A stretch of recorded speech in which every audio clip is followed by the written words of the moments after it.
What is the British Museum's greatest regret? When it comes to museums, one building that cannot be forgotten is the British Museum. Vast in scale and home to countless treasures, it stands as a paragon among museums. Since its opening in the mid-18th century, the British Museum has been dedicated to collecting artifacts from around the world. Yet, despite its vast collection, it harbors a significant regret. The greatest regret dates back to an incident of artifact destruction in 1845. On the afternoon of February 7th, a young man with bloodshot eyes and a menacing demeanor arrived at the museum. He glanced around nervously, looking at each antique briefly before moving on, seemingly harboring a pent-up aggression, with an air of "I want to pick a fight." At this time, it was the coldest season in London. The guards were gathered around the fireplace to stay warm, unwilling to patrol the empty and chilly exhibition halls, not foreseeing the impending tragedy. When the young man reached a particular ceramic vase, he did not move on. Instead, he held his breath, craned his neck, and stared intently at the relief on the vase as if he wanted to devour it. Suddenly, he shouted and pulled out a hidden knife, wildly smashing the glass barrier around the vase. With a loud crash, the barrier shattered, and the young man screamed again, raising the knife and mercilessly hacking at the vase.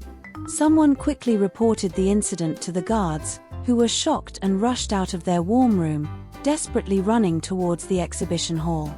Unfortunately, before they could reach the perpetrator, the young man had already smashed the vase into over 200 pieces. The museum's experts were heartbroken. The destroyed vase, known as the Portland Vase, was over 1,800 years old. Sir William Hamilton had acquired it from Rome, and after he transferred it to the Duchess of Portland, it was named after her. The British Museum had borrowed it from the Duchess for display, never expecting such an incident. The Portland Vase was one of the most exquisite ancient artworks in the museum, and now it was utterly destroyed, beyond even the experts' ability to repair. The police quickly subdued the young man, who confessed to his crime and claimed to be a student from Trinity College Dublin. However, the subsequent investigation revealed that he had lied.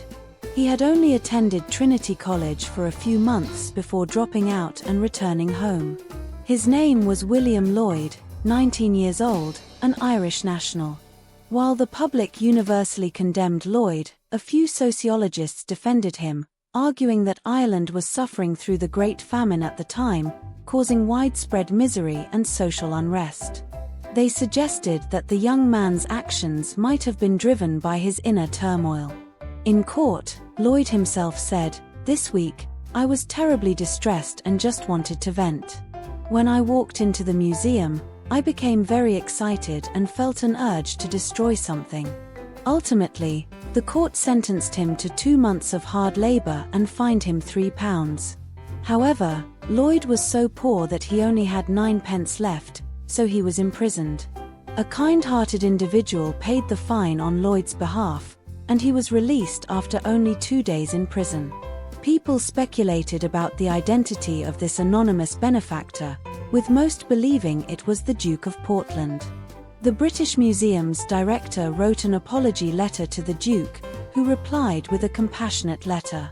The Duke pointed out that the museum's guards bore an undeniable responsibility for the incident and advised forgiving the young man, remarking that everyone makes mistakes in their youth.